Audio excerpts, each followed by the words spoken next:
To think my way into this lecture, I built a crystal radio for the first time in 46 years. In the 1920s, it's how many people would have listened to the wireless. It was 1920s Wi-Fi. I came across a letter in the Radio Times from August 1928. It's from a Miss Cornelius of London, and it won her a guinea. For those of you under 55 years of age, that's £1.05 in the new money, which is actually quite a lot then. But anyway, she won just over £1 for writing this bit of verse. And while the poetry itself is, you may feel, is of questionable literary value, it says some quite interesting things about the state of radio in the 1920s. Dear Sir, I certainly agree with those who praise the BBC. A pair of phones, a crystal set, 10 bob a year. For this I get a store of knowledge, wealth of fun, to cheer me when the day's work's done. Whatever other folk may say, I thoroughly enjoy a play, while comedy and bright reviews are just the thing to banish blues. Lowbrow I'd be considered as, because I'm rather fond of jazz. But highbrow too, I love each note of music which great masters wrote. By foreign talks I strive to learn. I'm there when opera takes its turn. For weather forecasts, news reports, for talks on travel and on sports. When Mr. Baldwin takes the air, or when the Prince is in the chair, I listen in. By Greenwich time, I set my watch and Big Ben's chime. I listen to the church bells ring. I hear the congregation sing. And from the broadcast pulpits glean comfort from him who speaks unseen. O give to me the happy mind, O give me the contented kind that pleasure, knowledge, wealth will find, whatever be the programme. So if we look at that, there are some obvious things. The third line down, a pair of phones, that's a pair of headphones, a crystal set, not unlike the one that I showed you at the start that I built last week, mainly from scrap. 10 bob a year, it says on the fourth line. A radio license cost 10 bob, that's 10 shillings or 50p in decimal currency, and it was 50p all the way from 1922, when the BBC started, till after the Second World War. So it stayed at 10 bob for a very long time. And by 1928, when Miss Cornelius was writing into the Radio Times, there were 2.5 million radio licenses. Look at the fifth line, knowledge, wealth of fun. Now, the Radio Corporation of America was founded in 1919, 3 years before the BBC, and was run by the young Russian-American businessman David Sarnoff, who believed that, quote, broadcasting represents a job of entertaining, informing, and educating the nation, and should therefore be distinctly regarded as a public service. Now, those are words that were later echoed by John Reith when he ran the BBC, and they're usually quoted as being by John Reith. But actually, David Sarnoff in America got there first. Look at the sixth line, when the day's work's done. Well, actually, programmes started at lunchtime when the BBC started, and by 1928, the year in which Miss Cornelius was writing, they started at coffee time. But the point's a good one. When the day's work's done, most people listened in the evening. Eighth and ninth lines, play, comedy, review. There was a lot of drama output. The comedian Tommy Handley pointed out that you needed completely different material for radio than you had done if you were performing in the theatre. And Handley reckoned that good material for comedy was radio itself, domestic things, because people listened at home, and radio announcers, who were the butt of many a wireless joke. So not the stuff of music hall, and Handley said you also had to invent funny and or distinctive voices. Obviously, visual gags didn't work. Fourth line from the bottom, lowbrow. So there was the lowbrow, highbrow debate at the BBC from the very earliest years. The first disc jockey was Christopher Stone in 1927, who gave very informal presentation of light music off gramophone records, but interestingly wore a dinner jacket to present on the radio, even though his style was itself very informal. But jazz, not very much. John Reith didn't like jazz, didn't want it to be broadcast, maybe because of its association in America with brothels. The two bottom lines, highbrow, great masters. There was a classical night, and for some there was too much highbrow, and for some not enough. If you look at the right-hand column, foreign talks, learn, again, the three-point plan. The Radio Corporation of America had said, entertain, inform, educate, whereas the BBC said, educate, inform, and entertain. So education first. Look at the second line. Opera, the first outside broadcast was from the Royal Opera House at the beginning of 1923. It was Mozart's Magic Flute. The third line, weather forecasts. The first shipping forecast was on in November 1922, on the very day that the BBC started broadcasting, and the first weather forecast was a little after that, on the 26th of March 1923. Also on the third line, news report. News was on the radio from the very start, but not before 7 o'clock in the evening, so that newspapers weren't disadvantaged, except during the general strike of 1926, when there were no newspapers or the Radio Times. So then news was allowed to come earlier in the day. The BBC didn't have its own news operation until 1934, and it still couldn't broadcast news before 6 p.m. until World War II. Fourth line, travel and sport. The first live sportscast was in January 1927, Arsenal versus Sheffield United, if you're asking.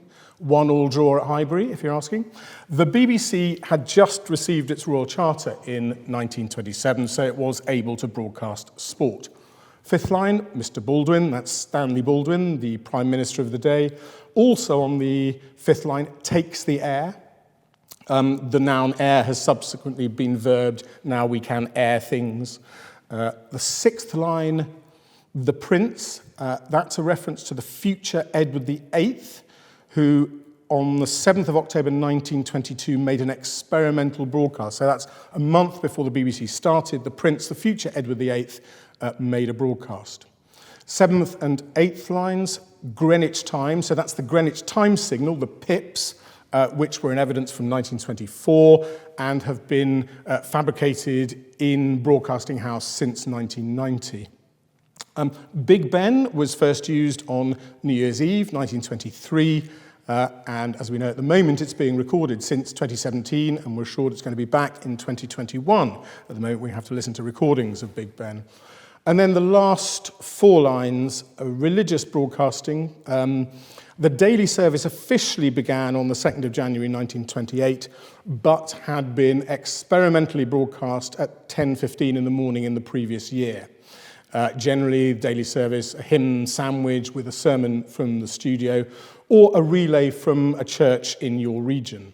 And choral evensong every week at 3 o'clock p.m. on Thursdays, and the first one was 7th of October 1926 from Westminster Abbey, which was the early home of choral evensong. So there is, as I say, a piece of Radio Times amusement, but actually quite useful for us into thinking our way back into the 1920s and what radio meant at the time. But what I'm celebrating here in this lecture is something that occurred in 1920. These are the Marconi New Street Works in Chelmsford, in Essex. Note the two 450-foot transmission masts.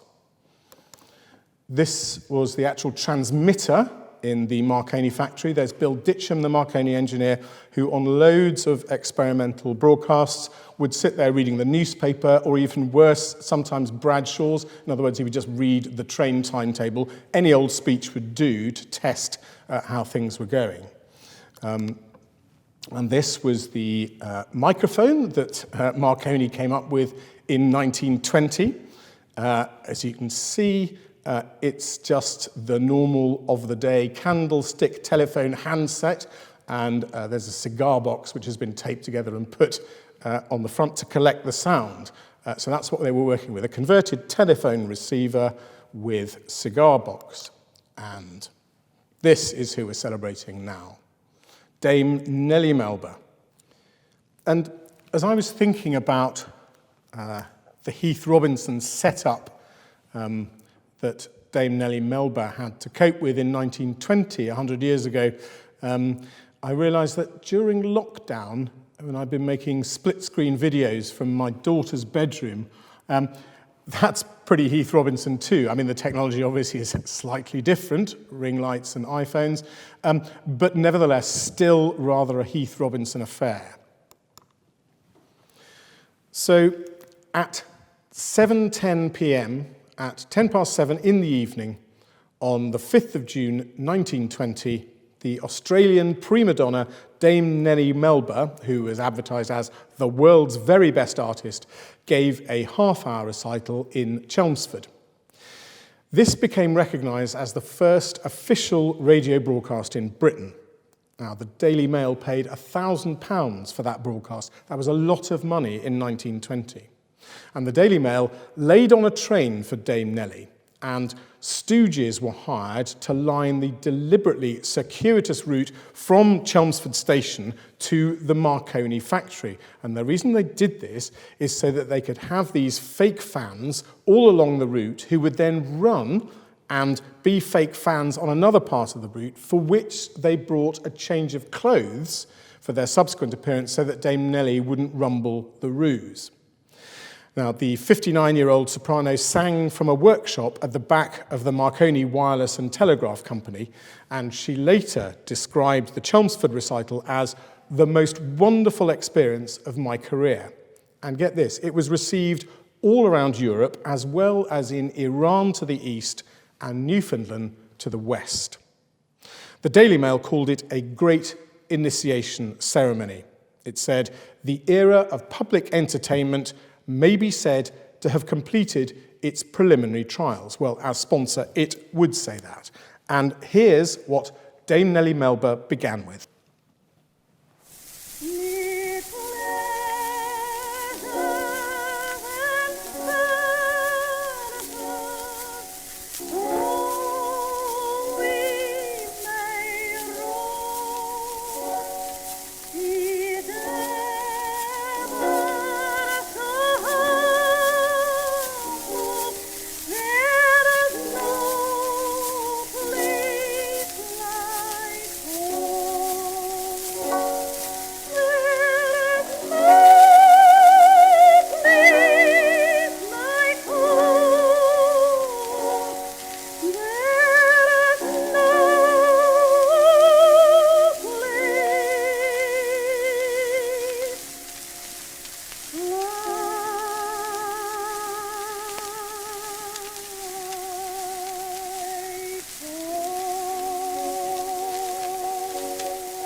Home Sweet Home by Henry Bishop, sung by Dame Nellie Melba.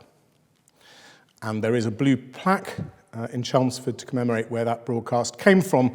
And famously, 3 years before he died, Marconi said, "Have I done the world good, or have I added a menace?" Marconi set up shop on the 7th floor of Marconi House at London's Aldwych, and the Marconi Company's London station was known as 2LO, and its first concert for voice, cello and piano was broadcast on the 24th of June. The Prince of Wales, later Edward VIII, broadcast on the 7th of October. From 1922 to 1932, the headquarters of the BBC was Savoy Hill, at 2 Savoy Place off London Strand. And 2LO was transferred to the BBC on the 14th of November 1922. A day later, the BBC opened in Manchester and Birmingham, and Newcastle followed on Christmas Eve. And by the end of the year, John Reith had been appointed general manager of the BBC, the British Broadcasting Company, as it was in 1922. On the 8th of January 1923, 8 weeks after it went on air, the BBC's first outside broadcast, part of Mozart's The Magic Flute, came from the Royal Opera House, and that was followed by many other outside broadcasts from the Opera House. And by May 1923, the musical director at the Royal Opera House, Percy Pitt, had become part-time music advisor to the BBC. Under Pitt's guidance, the 2LO Dance Band, the 2LO Military Band, the 2LO Light Orchestra, and the 2LO Octet became constituent parts of the BBC's musical provision. At the time, there was some anti-American feeling within the BBC. Within certain factions, American culture was regarded as vulgar. And as I said, crucially, John Reith, the BBC's general manager, did not like jazz. Opera, symphonic music, chamber music, song, choral music, brass band, light music, and dance music were deemed acceptable for broadcast. Jazz was not. And this advertisement caught my eye in the Radio Times, trying to blame trying to suggest that the reason that you didn't like jazz was because your loudspeakers weren't good enough. Now, this advertisement was taken from issue 1 of the Radio Times. The Radio Times slightly lagged behind the formation of the BBC in November 1922. Issue 1 was in the 28th of September 1923. And it's one of my prized possessions, but I actually own the first ever Radio Times. What a document. This week's issue is 5018. So it's come away since then, but this is a remarkable document, and I have obviously spent hours and hours looking at it. Just to own it is an extraordinary thing, but to read it, to see what it says, is extraordinary. And one of my favourite bits in this first issue is the listeners' letters. Even though the BBC was less than 1 year old, you've already got a lot of why, oh, why, oh, why type letters from listeners. And listeners are always in inverted commas, the listener. For instance, PJ from Birmingham wanted fewer straight classical concerts. He wanted more request programmes. And PJ didn't warm to talks with titles such as The Decrease of Malaria in Great Britain, The Rent Act, and How to Become a Solicitor. But Sidney Canning of Haverton Hill in County Durham reckoned that BBC talks were actually the best bits. And here's his reasoning. I quote, "You see, with talks, we get something to keep, as it were, which we can use afterwards.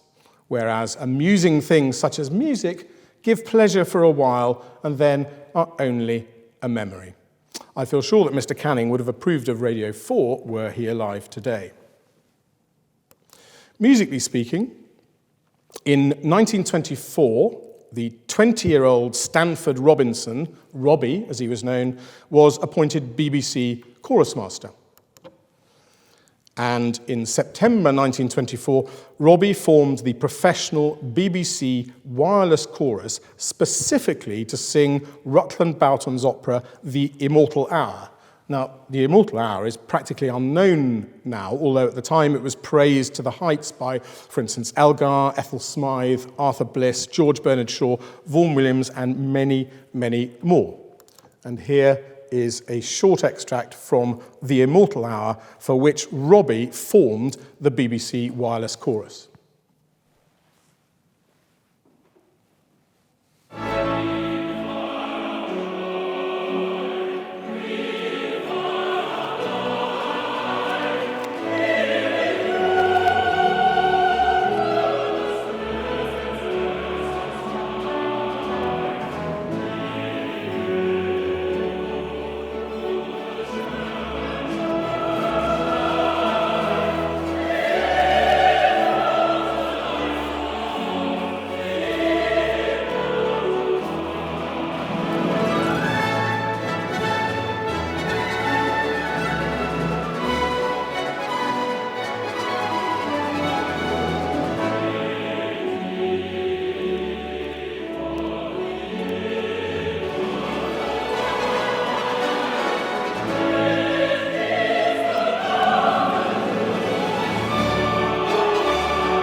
What is notable about the early days of radio is that the BBC played a lot of live material. Early radio relied much less on recordings than it does now. Bands, for instance, were first heard on the radio and then they were approached by record companies. So the BBC discovered and nurtured talent, and the record companies marketed and sold that talent. As for instance here, in 1926, dance music ruled the airwaves, and the 26-year-old pianist Jack Payne was appointed the BBC's Director of Dance Music. Payne formed the BBC Dance Orchestra in 1928, and in 1929 the orchestra took part in the BBC's first television broadcast.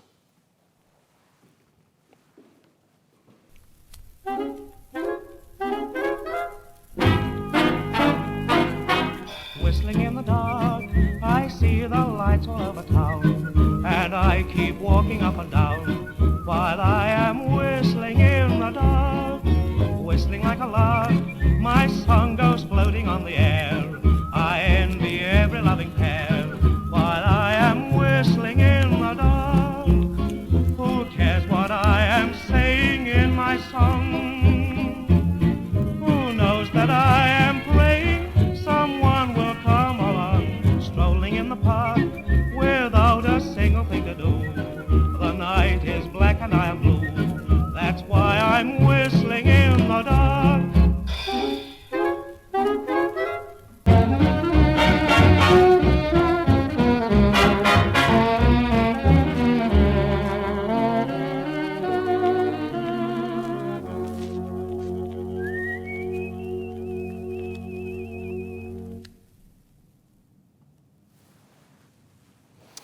In 1927, the year in which the British Broadcasting Company became the British Broadcasting Corporation, the BBC made its first music commission, and it was a choral ballet by Gustav Holst, The Morning of the Year.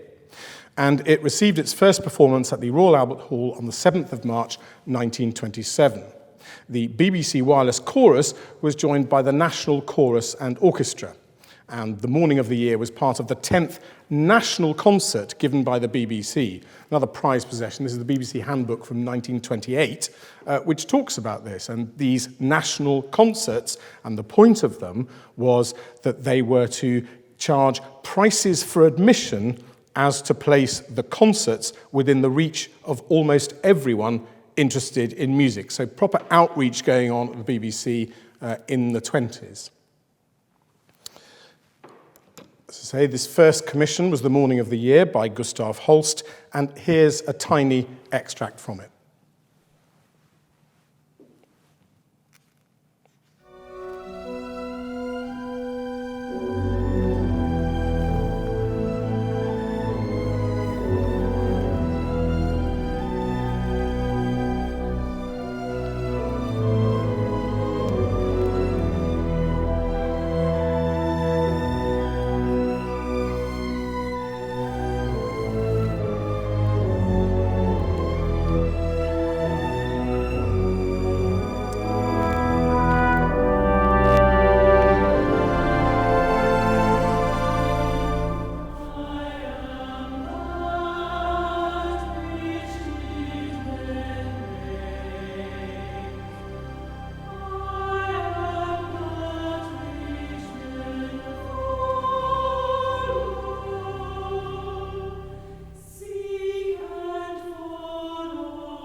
And in that year, 1927, the BBC saved the Queen's Hall Promenade concerts.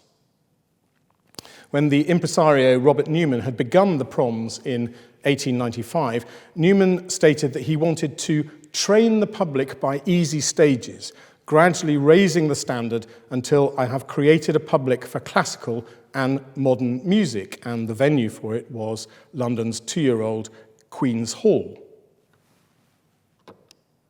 famed for its beautiful acoustics. The point about the proms, as Newman set them up, was they were all about cheap tickets being close to the players, and the idea was that it would take classical music away from the elite. And another goal was disciplined orchestral training. Now, Newman had engaged the 26-year-old Henry Wood as conductor of the newly formed Queen's Hall Orchestra. Newman also marketed transferable season tickets. When Newman died in November 1926, the future of the proms looked bleak, so the BBC stepped in. Inherited from previous management, Monday proms featured Wagner and Fridays were Beethoven. And in 1927, the BBC proms opened with the national anthem, followed by Elgar's overture, Cockaigne, in London Town. Well, it would. In London Town was an obvious choice for a London audience, and Elgar had turned 70 just 2 months earlier. Now, orchestral provision at the BBC had got off to a grinding and not very successful start. The 18-piece wireless orchestra was founded under Dan Godfrey Jr., and the forces rose to 37 players for special occasions. This was sent to the Radio Times in memory of Tannhäuser, murdered by the London Wireless Orchestra, 19th of September 1923. And the editor goes, absolutely fine to have criticism, it gives me stuff to publish and you're absolutely entitled to your own opinion. But it seems it wasn't just the opinion of this anonymous writer. In general, standards of orchestral music at the time were not high in London, certainly not as high as they were on the continent. In 1925, it changed its name to the BBC Wireless Symphony Orchestra, and in 1927, the orchestra gave a series of concerts with 150 players, but that was still not good. And it was made worse by the fact that the Berlin Philharmonic came over to London and showed them how it should be, and then the Concertgebouw Orchestra came over from the Netherlands with Willem Mengelberg, the New York Philharmonic with Toscanini. They all visited London, and there was no doubt that London needed to pull its socks up. So in response, Sir Thomas Beecham tried to form a BBC radio orchestra, but sadly at that point it didn't happen. But at the end of 1929, Edward Clarke, programme planner at the BBC, hatched a plan for the formation of an orchestra of 114 full-time players who could then be split into 4 smaller groups. And this resulted in the formation of the BBC Symphony Orchestra under its first conductor, Adrian Boult. And the orchestra was a very special composition. It was seasoned players, but the rank and file players were very young. Most of them were just fresh out of music college. So it was a mixture of the experience and the inexperience, and the sound was absolutely dynamic. Here they are, his Boult and his BBC Symphony Orchestra. And here's Adrian Boult himself briefly introducing his orchestra. This is the BBC Symphony Orchestra. We are going to play you a part of Elgar's first Pomp and Circumstance March.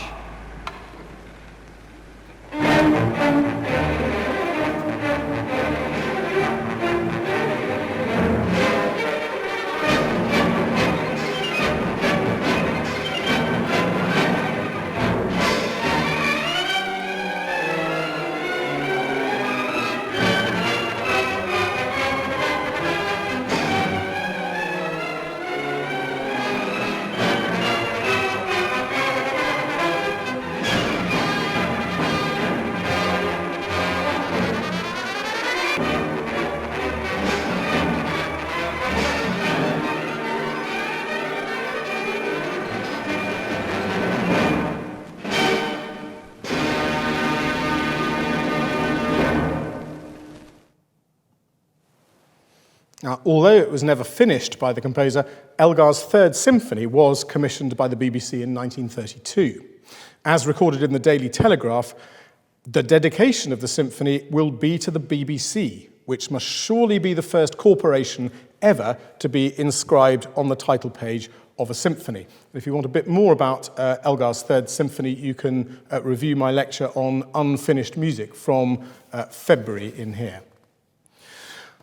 On the 17th of June 1932, a Mr. Glover wrote to the Radio Times from his home in Bermondsey, describing himself as a man who has to work for a living. He felt let down by the BBC because Mournful music is not very appetizing for anyone who has to listen after a hard day's work. Glover's gripe was that he was, quote, never schooled to hear such beautiful classical music as we get from all those musicians with fancy names and cosmopolitan titles to their music. Well, at least he did admit it was beautiful. On the other side of the fence, English contralto Dame Clara Butt had said 5 years earlier that wireless is helping to build up a vast new body of intelligent listeners. It is educating them by giving them the finest music. And no less a figure than Igor Stravinsky described the BBC in glowing terms as an eclectic organisation and praised the BBC for its promotion of new music with invincible tenacity. Now, in 1932, on the Monday before Christmas, the BBC Empire service was inaugurated. Now the World Service, but the BBC Empire service was inaugurated in 1932 and broadcast from 5XX in Daventry. The BBC's Director General, by then Sir John Reith, played down this monumental initiative as he addressed the world on the 19th of December 1932. You can barely believe this. This is Reith about his own newly formed radio service. Don't expect too much in the early days. For some time, we shall transmit comparatively simple programmes which will neither be very interesting nor very good. 6 days later, King George V struck a more optimistic tone in his first Christmas broadcast.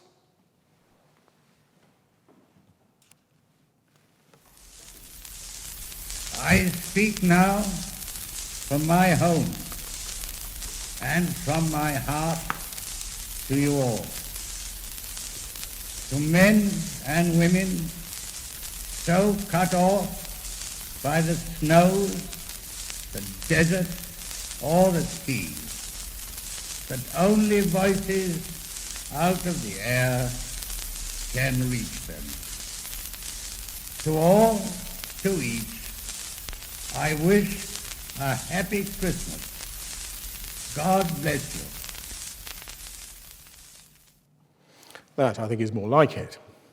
At first, the Empire service limped along on a shoestring with news, gramophone records, dance music live from hotels and dance halls, chamber music reviews and talks. But there was one sea change that the Empire service unwittingly instigated. At home, listening to the radio in the evening was the norm, whereas in the far-flung reaches of the British Empire, any time of day would do, particularly in places that were not served by any form of local broadcasting. And this did bring a sea change of listening habits. It didn't matter when you listened. The BBC moved from Savoy Hill to Broadcasting House in 1932. Here's a map of the area, and if you know it, you'll recognise there in the top left is where the Broadcasting House is going to be, nestling next to the Langham Hotel by All Souls Church, just above the Queen's Hall and St George's Hall. And within the newly constructed Broadcasting House at London's Portland Place, there was a concert hall in which had been constructed a 4-manual organ with movable console by John Compton. Almost 3,000 pipes were operated by 124 illuminated push-button stops as opposed to draw stops. This was a concert organ, not a church instrument. Religious broadcasting came from higher up the building, where Studio 3E was decked out as a chapel for the broadcasting of the daily service at 10:15 in the morning, Mondays to Saturdays. 4 singers were initially used for these religious broadcasts. And in 1934, a larger group of 8 was formed, known as Singers B. It's very difficult when you're working with a quartet, because if one person goes sick, you're in trouble. And this octet, Singers B, famously included a 24-year-old Peter Pears, later to become one of the most celebrated English tenors of the 20th century. And even better than that, in the year that Singers B was formed, the BBC commissioned Benjamin Britten's A Boy Was Born, and Peter Pears was introduced to Britain at that premiere.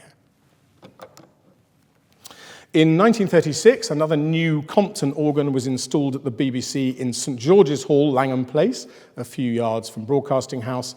This theatre organ had 4 manuals, almost 2,000 pipes, and 260 stops, including literally bells and whistles. actual bells and actual whistles, and a grand piano nearby could be played from the organ's console. This was a great bit of kit, and to tame this beast, Reginald Fort was appointed BBC theatre organist, and Reggie received thousands of fan letters every week.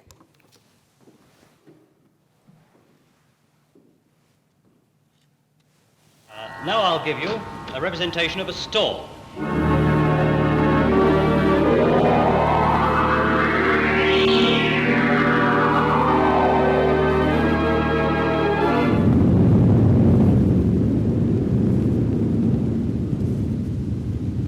I could even give you a dogfight.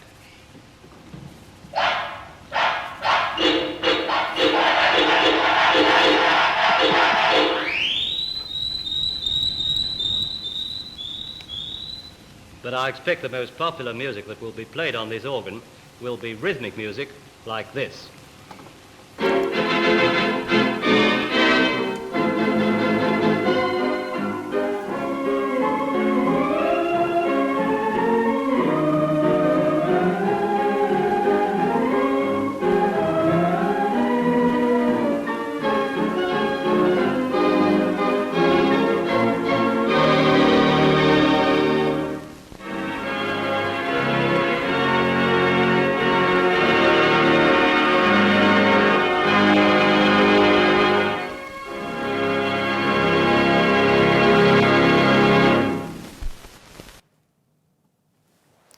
Reggie Fort was extremely popular with the public, and in 1937 he was voted most popular radio entertainer in Britain. He polled twice as many votes as Gracie Fields. And because of his popularity with the public, Reggie Fort left his permanent post at the BBC to spread his wings and travel the country. And Roderick Macpherson was appointed theatre organist in Fort's place. Sandy Macpherson, as he was known, was in post when World War II broke out, and he provided the lion's share of broadcasting in that first month while the BBC was working out the form that wartime broadcasting should take. So they just put Macpherson at the organ. Macpherson played every day, and some listeners rather insensitively suggested that they'd rather face the German guns than listen to more Macpherson at his organ.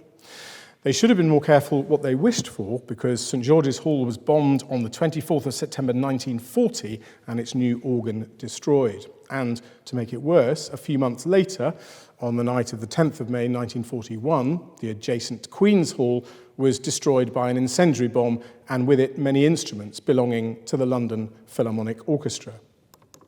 And the photograph of the by then 72-year-old Henry Wood amidst the burnt-out shell of the Queen's Hall brings a lump to the throat.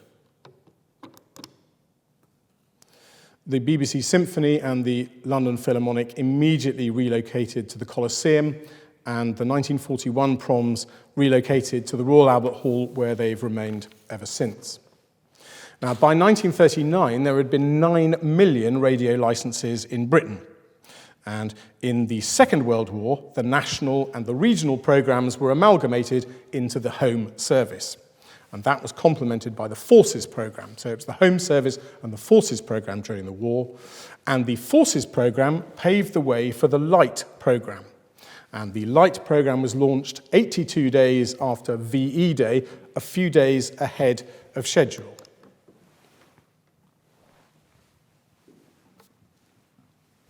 Good morning, everyone. This is the BBC Light programme on wavelengths of 1,500 and 261 metres. It's the first time we've said those words, BBC Light programme, which we hope are going to mean for you now and in the days to come all that is best in radio entertainment from 9 o'clock in the morning to midnight. Now I'm handing over the microphone to a colleague who will bring you the news.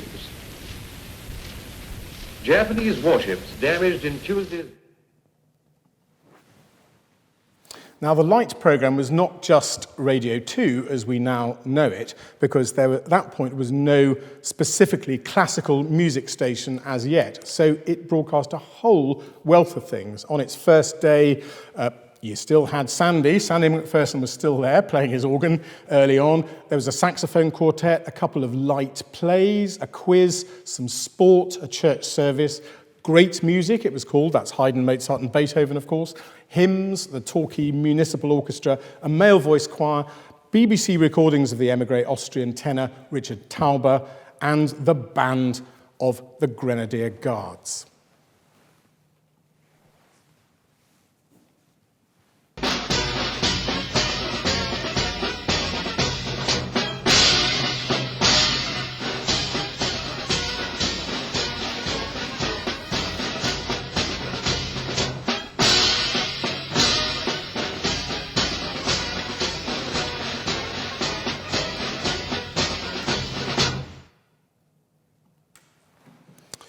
And in 1946, alongside the Home Service and the Light programme, the third programme was launched. This wasn't a new idea. When the BBC had been less than 2 years old, back in 1924, it had been suggested that a separate wavelength should be made available for highbrow education and better class material. Early BBC programming, with just the one channel essentially, had had its critics. Tudor music, groaning chamber music, newfangled songs, and readings from unknown poets were criticised not just by the listening public, but at board level. And 22 years later, the third programme became this highbrow haven, or dumping ground, depending on your point of view. And the first music broadcast on the third programme at 6:45 p.m. on Michaelmas Day, 1946, was music by J.S. Bach. A safe choice. Highbrow, but uncontroversial. It was Bach's Goldberg Variations, but here's the thing, played on a harpsichord, not a piano, and by a woman, Lucille Wallace. Perhaps predictably, an all-English concert followed, which began with a special commission from 33-year-old Benjamin Britten, his festival overture, and then music by Handel and Purcell. Later on in the evening, more English music by Vaughan Williams, Arthur Bliss, and Parry. And then by way of balance, because the third programme aimed to be international, it played from France Nadia Boulanger's pioneering 1937 recordings of madrigals by the Italian Baroque composer Monteverdi.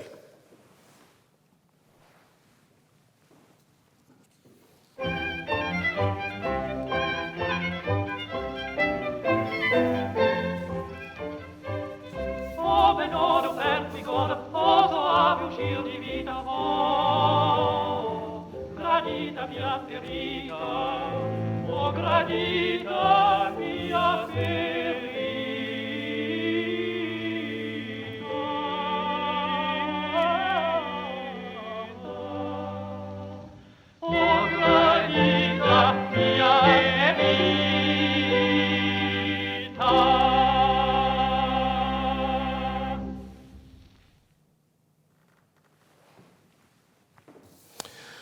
Sir William Hayley, Director General of the BBC, wrote of the third programme that it will have no fixed points.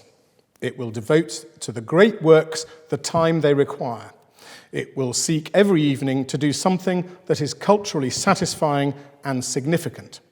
In declaring these standards, the BBC realises that it is aiming high. Now, after the Second World War, technology was steaming ahead. Magnetic tape was being introduced, and then long-playing LP records. Now, the company RCA in America had tried LPs in 1931, but they couldn't make them work commercially. These early experimental LPs only had 10 minutes per side, so they were only twice as long as 78 records. Columbia and ARC also made LP experiments in the early 1930s. Now, the first LP was of the second greatest baritone of the 20th century, Frank Sinatra. It was his first studio album, recorded by Columbia Records in Hollywood and New York in 1945, and it was released originally as The Voice of Frank Sinatra in March 1946 on 2 78s. That's the cover you're looking at here. So originally released on 78s. And then it was re-released as a 10-inch LP 2 years later in 1948. You go to my head with a smile that makes my temperature rise like a summer with 1,000 Julys. You intoxicate my soul with your eyes. Though I'm certain that this heart of mine hasn't a ghost of a chance in this crazy romance, you go to my head,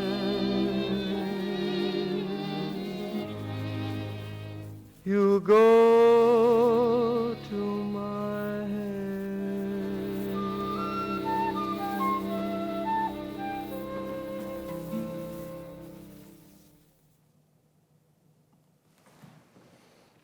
So that's the first LP, a 10-inch LP, because at first Columbia didn't use 12-inch for pop, and so Frank's 10-inch was only a dozen minutes per side.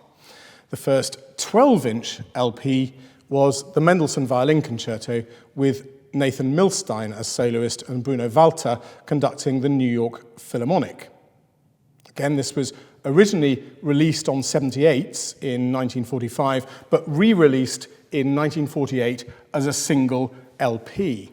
Now, the benefit for classical music, I think, should be fairly obvious. If you're listening to the Mendelssohn Concerto, you finish the first movement, that's fair enough. There would normally be a cough break in a live concert, so you don't mind turning the LP over from side A to side B. But at this point in the score, where you finish that glorious second movement, and there's that very famous, slightly unusual recitative bit from the solo violin and the strings, which follows on naturally from the end of the second movement. You don't want to destroy the atmosphere, and then goes, as you can see on the far right here, with the dum, dum, da, dum, da, the beginning of the third movement.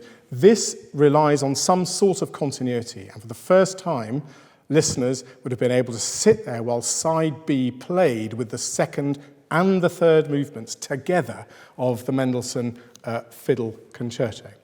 And so this was the first 12-inch LP released on the 21st of June 1948 with Nathan Milstein on the violin. And I will finish with, it had already become quite a famous performance because many people had seen it live in concert, and then it had come out in 78. But I can only imagine the thirst for this first 12-inch LP, as I say, with this wonderful thing that you didn't actually have to turn over between the second and the third movements. But here's the end of the concerto with Milstein.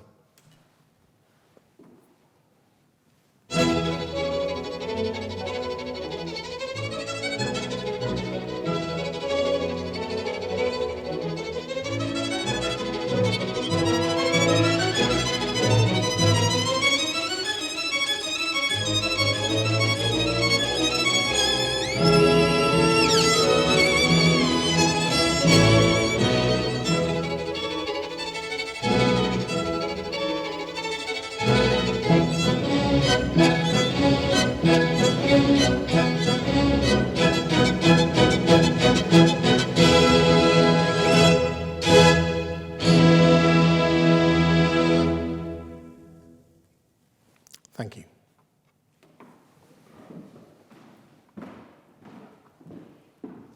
Jeremy, thank you very much for what was a really, really interesting lecture. We do have a few questions from the online audience, of course. Of course. Easy one first, I think, and I was wondering this very same thing. If Frank Sinatra's the second best baritone, who is the first? Elvis. Of course. Obviously. Of course. I mean, I could throw in there Hans Hotter, maybe Sabrin, although I think his best work's been in the 21st century rather than the 20th. But yeah, Elvis, greatest baritone of the 20th century, no question. We have another question from an audience member. The quality of the recordings is remarkable. Are these as broadcast or have they been digitally cleaned? Some of them have been digitally enhanced. That's absolutely true.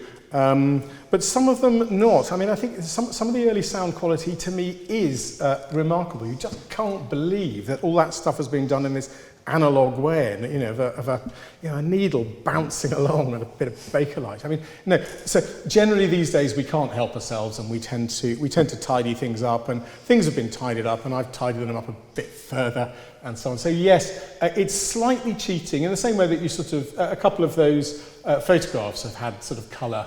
I think the one of the Marconi transmitter, there's a bit of colour added, digitally enhanced. But I think, yes, in spite of the fact that the sound quality is obviously in its infancy, it's still remarkable, I think, given what you're working with. Absolutely. What are the three main things today's radio must urgently learn from the 78 era? I could duck out of that question and say I will answer that in the third lecture. But I think perhaps, and this is going to be slightly controversial, I could address this in the third lecture, but as I was saying, in the very early days, much of the broadcast diet was live.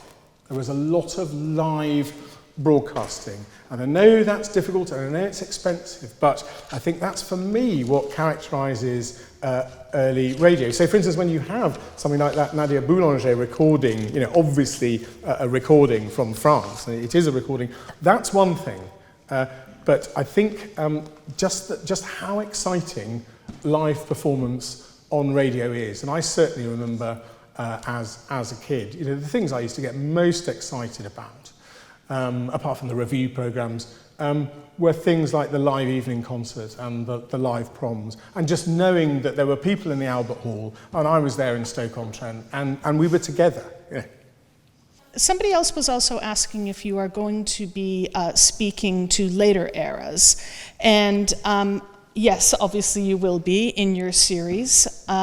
Your next lecture is, I think, the Christmas lecture. Yes, and so I rather left out quite a lot of the church music because I'll be addressing that. So on the 10th of December, I'll be basically going from 1928 to 1954, and specifically with Boris Ord and the work that he did at King's College, Cambridge. So starting in 1928, which was the first radio broadcast from King's College, Cambridge, and then finishing in 1954, which was the first television broadcast from King's College, Cambridge. So in one sense, it slightly will grow out of this. So I left that, but I will be dealing with that on the 10th of December. And then there are two further lectures in the series, Radio in the LP Era, 1948 to 1982, and Radio in the Digital Era, 1982 onwards. And you can find the details of when those will be given on our website. I think that's everything from the questions. It's all the time we have. I wanted to thank everybody for joining us this evening. Thank you for your attention. Thank you for your questions. We will be sending everyone who registered for the lecture a link to the video and the transcript very soon.